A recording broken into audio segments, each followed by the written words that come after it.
Morning everybody, I hope you're all staying safe, staying healthy and staying well, of course.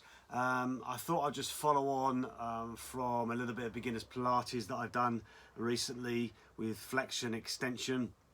Moving on to a little bit of rotation. So really good exercise, 2 or 3 exercises we're going to go through this morning with rotation. So we're working from the muscles that will give you and will initiate rotational movement. Okay, so I'm going to go first of all through some basic hip rolls, and again, those of you who've been doing Pilates with me for some time know exactly what the hip rolls entail. And then we're going to go through some lumbar spine rotation and some thoracic spine rotation. So going back to day one, if you like, of Pilates session, when you first learn Pilates, I've spoken to you about zip and hollow. Yeah, the zip being your pelvic floor engagement and the hollow being belly button to spine, if you like, navel to spine, recruiting all the core muscles, okay, all the abdominal structure. So we're going to go through some hip rolls here. So we lay down on your back, okay, your head will be on your head cushions. Okay, your legs are now together, unlike other exercises where we have our legs hip distance apart. Our legs are together, so we're squeezing the inner thighs together, the knees, the calves, the feet. Your pelvis starts off in a neutral position. Okay, your rib cage is relaxed, your head and shoulders are relaxed, head on the cushions, okay? Now, with the hip rolls, if you have the room, you can have your arms out to the side with your palms facing upwards, facing the ceiling. That externally rotates the shoulder, stabilizes the shoulder joint. If you haven't got the room, as you can see, I haven't here, but not to worry. We'd simply have our arms down beside our body. Again, palms facing up, stabilize the shoulder joint. Now we breathe into the rib cage, nice and full, nice and wide into the rib cage. And we're recruiting all of those abdominal muscles, yeah? So we're really tightening up through the core. That's going to initiate the movement. As I breathe out, I'm going to tighten and I'm going to lead, in this case from the left side of my core, on my outward breath, as I rotate my pelvis as far as I can to my left, without my right shoulder coming up off the floor. Okay, now many of you, I'm sure, have got flexibility and they can do this, yeah, but you can see what's happened here. I'm now arching my back. It's quite uncomfortable. My shoulders come up off the floor. So I really want to bring myself to a position, okay, where I'm in control and it's all being controlled here. Now on the inward breath, I'm going to work from the right side of my core. It's got to work pretty hard. It's got to pull the pelvis back, okay. The pelvis leads the legs.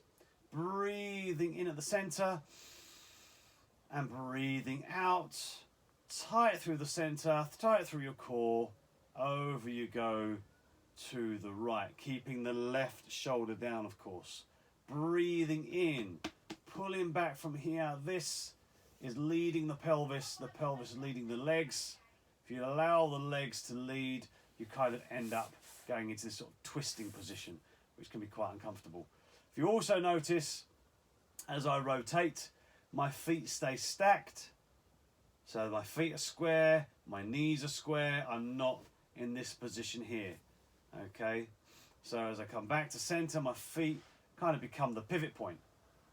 Breathing out, breathing in, breathing out, breathing in, breathing out,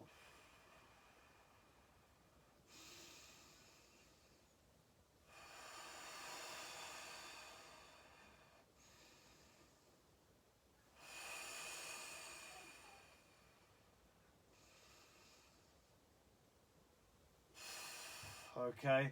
It's just a little tip. What you can do, if there's somebody in the household with you, if you may have noticed or remember when we've done the class previously, you can get them to put a little bit of resistance here.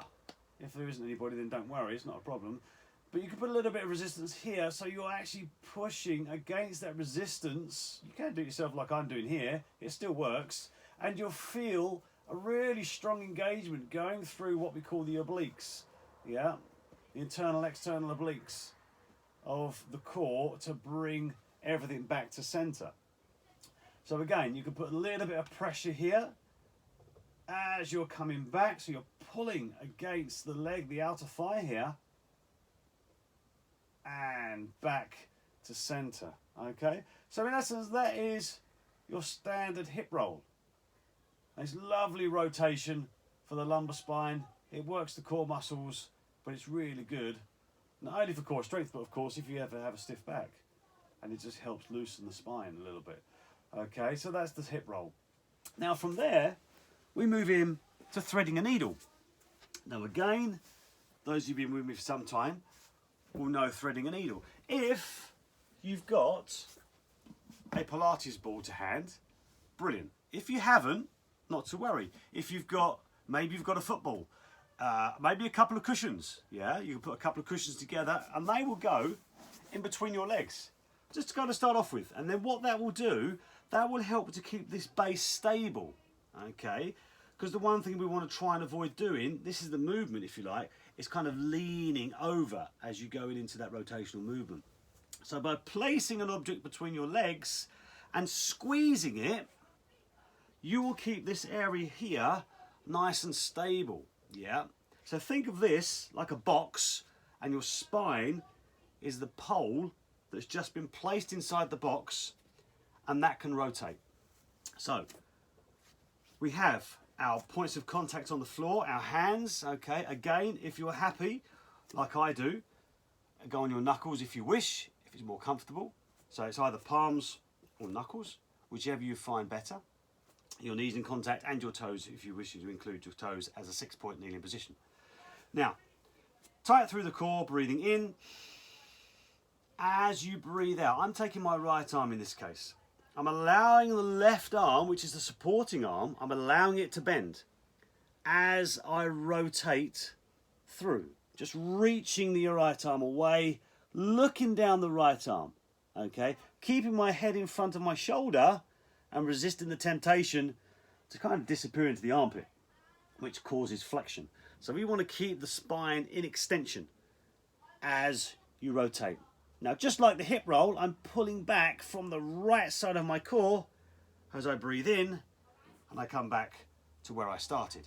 I'm keeping my thigh bones as steady and as stable as I can. I now take the left arm, breathing out. Keep squeezing whatever it is between your legs, be it a ball, be it cushions, and reaching, breathing in, pulling back from the left side of my center. Breathing out, okay, and reaching and rotating, breathing in, breathing out, breathing in, breathing out, breathing in.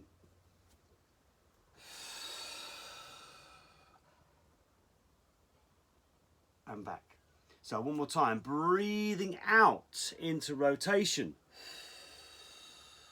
Breathing in, coming back. Breathing out. Breathing in and coming back. Okay, that's threading a needle. So again, lumbar spine rotation, working all of the way from one side of your core right the way through the center to the other side. That is the muscle structure that is responsible for creating that movement. So we take this to one side, we don't need that now. And then we're just going to move on. Just another option, okay, is thoracic spine rotation. Now, if you're not sure about thoracic spine, where's thoracic spine? It's here. It's the part of the spine that starts from the base of the neck, kind of travels down your rib cage. Yeah, finishes at the base of the rib cage, okay, and then the lumbar spine takes over. So thoracic spine is here. And a lot of us suffer with thoracic spine tension, or you might hear people say T-spine tension, okay? And a nice exercise for this is simply just coming down onto the forearms this time, okay? And it's a similar movement to the threading a needle, but this time the movement is coming from a different part of the spine. So again, I take the left arm, I'm breathing out, I'm going down just gently onto the shoulder, down to the side of the head, breathing in, pulling back from the left side of my core again, and this time as I breathe out, I'm going to add an arm opening. So I'm looking up the arm as much as I can, breathing in, down comes a straight arm, and I come back to where I started. So if I take the right arm, breathe out, thread that through, so I'm going down gently to my shoulder and the side of my head, but for obvious reasons, no body weight in the side of the head.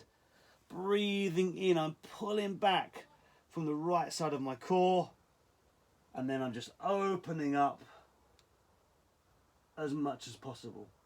Breathing in and coming back. Breathing out. Breathing in. Breathing out. Breathing in. If I take the right arm, I thread the right arm through. I breathe out. Breathe in. Breathe out. Open up as much as possible. Breathing in. Okay, one more time to either side. So left arm. Breathe out. Breathe in. Breathe out. Opening up. Trying not to lean to the side. Breathing in. Last one with the right arm. Just breathing out. Tummy nice and tight. Breathing in. Breathing out.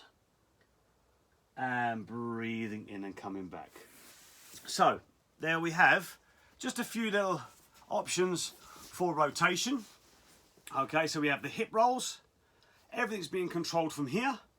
So as you're rotating to one side, it's nice and tight, and of course you're pulling back from the opposite side to bring yourself back to center each time. From the hip rolls, we have the cat spine.